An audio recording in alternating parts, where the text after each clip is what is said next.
All right, welcome to Cybersecurity Workshops. In this session, we're going to talk about modifying users.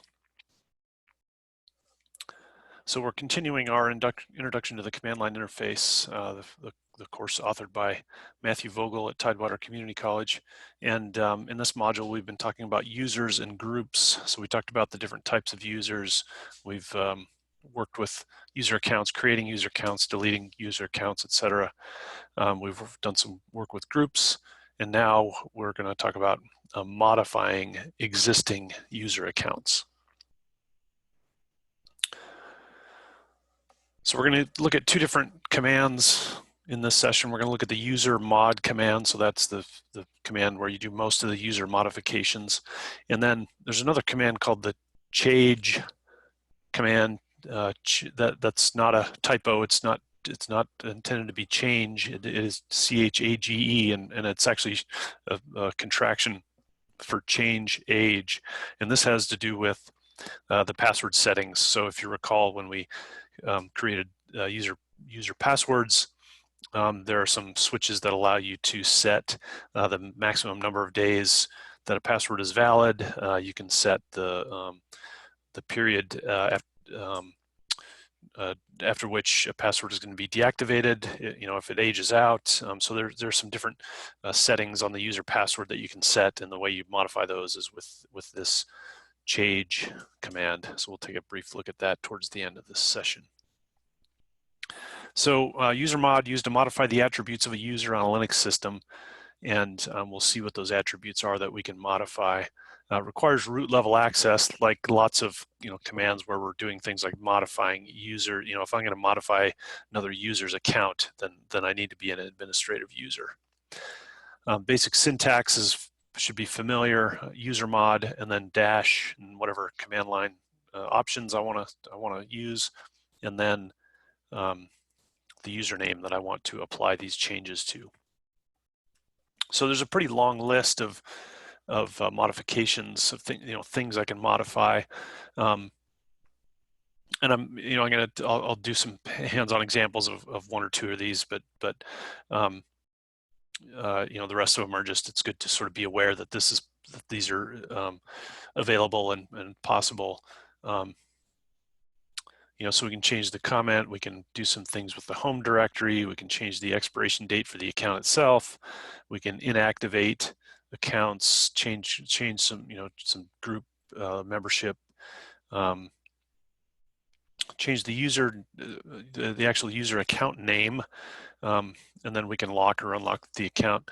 Probably the thing that you'll use the most often out of all of these has to do with modifying modifying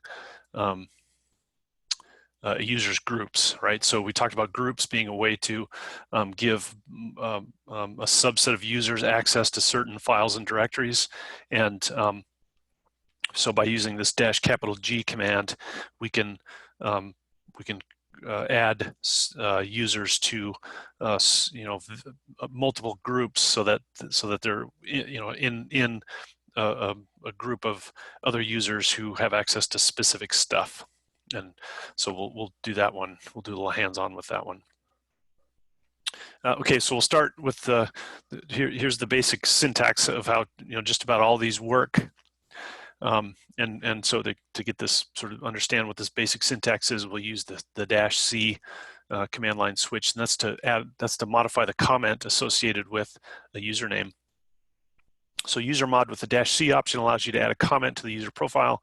Basic syntax is usermod -C, and then whatever the comment is in quotation marks, and then the username that you want to apply this to. So comments should be placed in quotations. The comments will be visible in the etc password file, and this is where you'd normally see the users. You might see the user's name, you might see the user's office number, phone numbers. If you recall, when we use the add user command, it asks us for this supplemental data associated with the user account, and that supplemental data shows up in this comment field in the user account data in etc password. So let's take a quick look at that. Oops. So if I So I'm logged in here as a student. I'm logged in here as a regular user, the student user. So I'm going to cat Etsy password. And if you recall, in a previous session, we created this dsmith account. So dsmith, and here's dsmith's user ID and primary group ID, and then we have this comment. So Diane Smith, and we entered that. I entered that when it asked me for you know, the user's name and some other information. I put in the name, skip the other stuff, and then here's the dsmith's home directory, and then here's dsmith's login shell /bin/bash. So now I can say sudo -c, whoops, sudo usermod -c some random comment.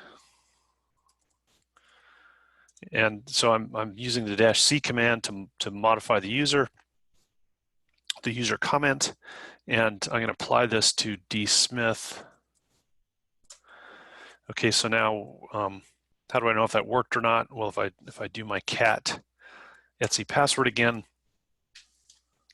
here we are, dsmith, and here's the random comment, right? So I put in that random comment. So if I created user accounts and I didn't enter, you know, and I wanted, you know, and so some system administrators are going to want to keep track of, you know, the usernames, user contact information, you know, office number, phone number, whatever,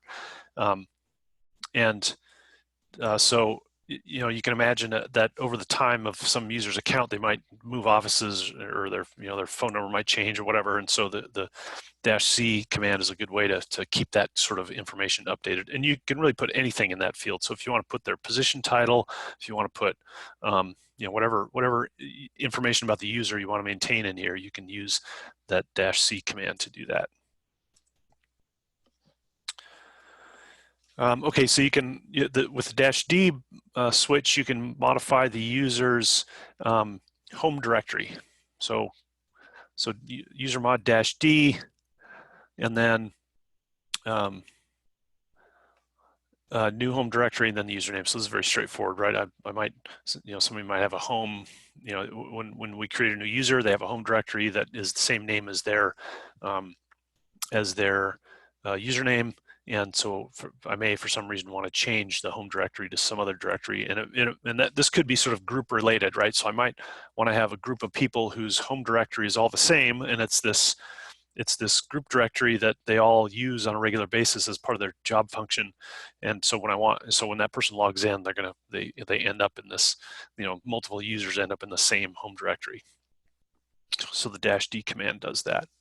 I can move their home directory. So -m moves the home directory, so that's used along with -d.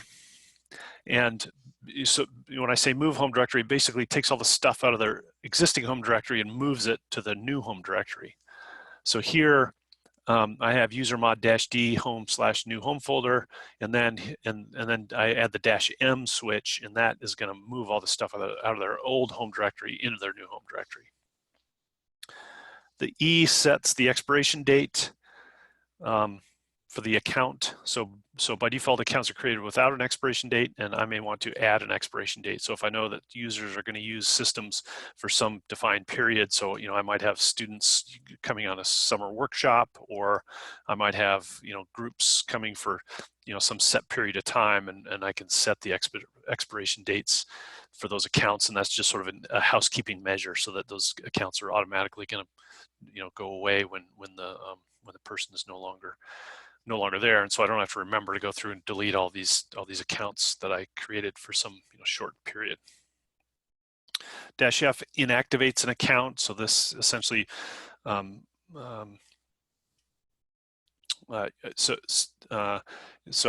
use the -f option, and defines the number of days after the password is expired until the account is disabled or inactive.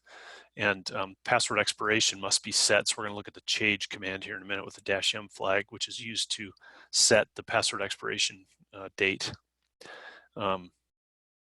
So then once a password is expired, the user has a set number of days defined to change their password, or else the password is going to become inactive, so they're not going to be able to log into it.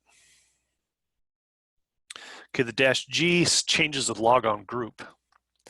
So so it can be, so the -G option can be used to change the user's initial logon group. So by default, the user's logon group is that group that was created when the user when the user account was created, and the group has the same name as the user account, and that's the user's default logon group. So you know, if I'm student on this machine, when I log in, my logon group is going to be student.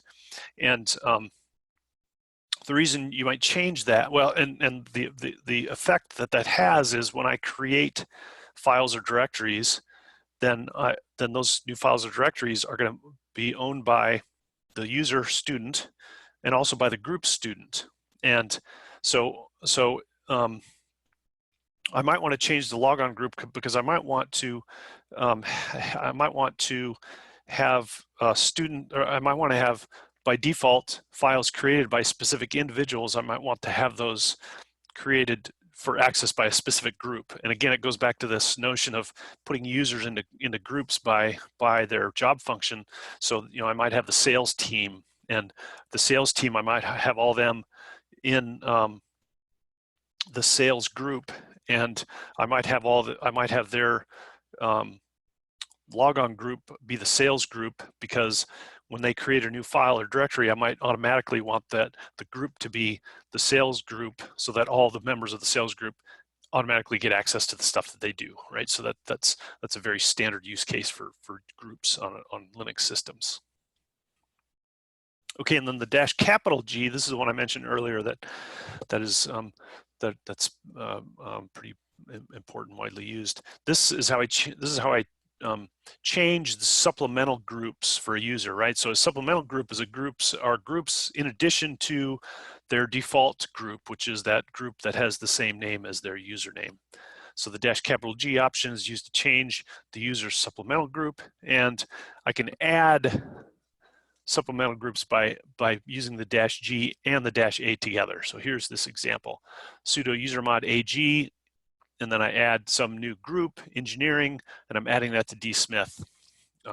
So now dsmith is going to have, in addition to whatever supplemental groups dsmith already has, they're going to get this engineering supplemental group.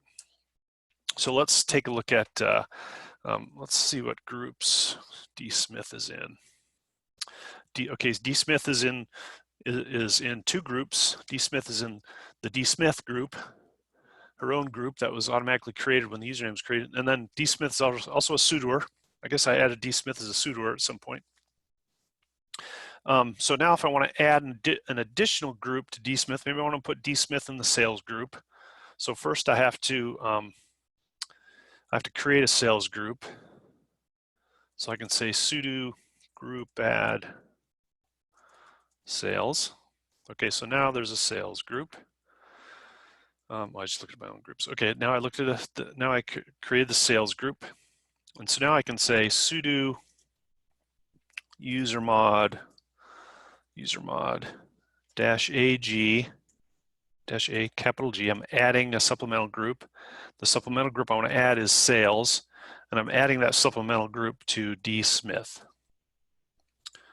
Okay, so sudo usermod, I'm modifying the user, -A capital G, I'm adding a supplemental group. The name of the supplemental group is sales, and I'm adding that supplemental group to dsmith. Okay, so now if I say sudo groups dsmith, now dsmith has an additional supplemental group, and that's the sales group. And if I wanted to, I could set dsmith's default logon group to sales, and then when dsmith logged in, the things that dsmith did would be automatically owned by that sales group instead of the dsmith group. Okay, -L can be used to rename a user.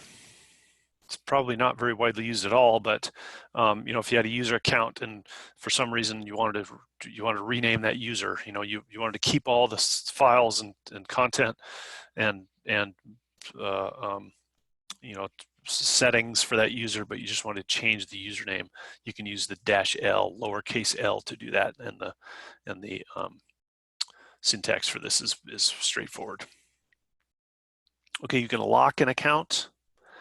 So locking an account makes it so the student can't log in, or the user, user can't log in. And the way you tell if an account is locked is it's got this exclamation point before the password representation in the Etsy shadow file. So I lock the group, or I lock the user account. That makes it so the user can't log in. And I might do that for some administrative purpose, right? There's always reasons why you might have to lock somebody's account for some time period. Maybe they didn't pay their student fee or something, so you lock their account. And then of course you can use the -u to unlock the account.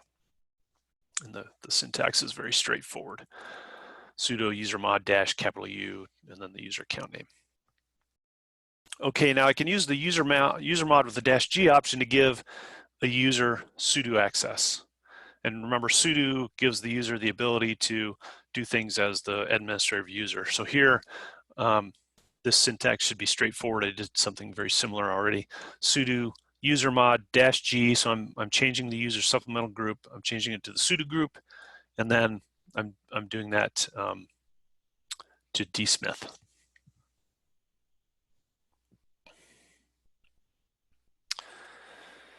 Okay, this is the other command we're going to look at. Change. Again, this has to do with modifying login expiration data. So this is password sort of parameters. Change requires root level access. The sudo command is going to be used. Basic syntax is here. Change, options, username. Very, very familiar. So here are the things that you can do with this change command. You can list the parameters. Basically you can list the things that are listed below here, right? So last day since the password was changed, the expiration date of the password, maximum number of days that a password is valid, inactive number of days after a password expires that the account becomes inactive, and then the warn days. We'll talk about each one of these in turn. So the list lists these attributes. And so if I did that, so I could say sudo change -l dsmith.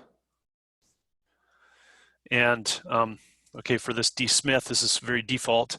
Last password change was when I created this account on April 6th, 2020. Password never expires. Password never becomes inactive. The account never expires. Maximum number of days between password change is 0. That means that the user can change the password at any time. There's no minimum password age. And then maximum number of days for password change, all 9s. That means the user never has to change the password. And then number of warning days before password expires is 7. It's really sort of meaningless because the password doesn't expire. Okay, -D, last day since password change. The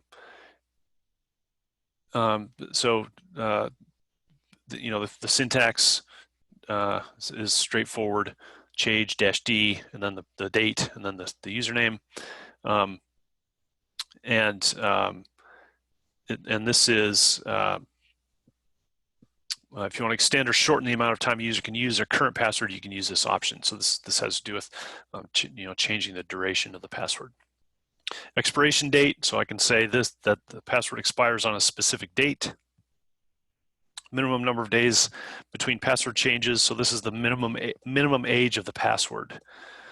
So I can set a minimum age if I want. Not very widely used, but I can set a minimum age. And then the maximum age, this is probably much more widely used, right? You might have a policy in the organization that user has to change their password every 90 days, and so this is how you do that. Sudo change -m90 dsmith, and so the user has to change their password after the number of days specified. And then the dash capital L option, or I'm sorry, dash capital I option is the number of days following the password expiration that the account becomes inactive or disabled. So this says once I reach that 90-day mark, or whatever number of days I set it to, you know, and we're going to see in a minute that there's a way that you can set a warning so that when the user logs in, they're going to get a warning that says your password will expire in, you know, however many days. This will say, okay, after a certain number of days after password expiration, this account is going to become inactive. You know, we've warned the user to change their password. Their password is expired. We're going to give them a grace period. In this case, they're setting this 7-day grace period, but after that, the user account's going to become inactive. Dash capital W is warn days. So this is how many days before password expiration am I going to start warning the user when they log in. And basically every time you log in, you're going to get a message that says your password is going to expire in X number of days. So you can set this parameter. So you would set this parameter, you know, fairly close to password expiration if the users, if the expectation is the user is going to be an active user. You know, if they're going to log in every day, then you know you might set this to a few days because you know you don't want him to get a warning starting a month out every day. But if it's a user that's going to log in infrequently, like maybe once or twice a week, you might set this warn days to you know 2 or 3 weeks because they're just not going to log in as many times. Interactive mode. This is, you know, in using these different parameters on you know on password expiration and dates around it. You know, you can set each one of the parameters individually, or you can run the change command with no options against the user account name, and you're going to enter this interactive mode, and it's basically going to ask one at a time for each one of the parameters, and you can either set a value or not on each one. So here's an example: sudo change D Smith, and changing the aging information for D Smith, and then it's going to ask minimum password age. You can set it. So here we're changing it to 10 days. Maximum password age. Okay, the administrator didn't want to change that, so they just hit enter, and that's going to remain the same. And same with each one of these. You can enter a value or not. If you don't enter a value, it's going to remain the same as it was. If you do enter a value, it's going to update. And it's just interactive, so it's going to go through those one at a time and ask those questions. So that's the change age command. All right, so I'd encourage you now to go ahead and do the lab exercise. And of course, faculty members are going to have to provide that lab to your students. And so thanks for joining me, and we'll see you next time.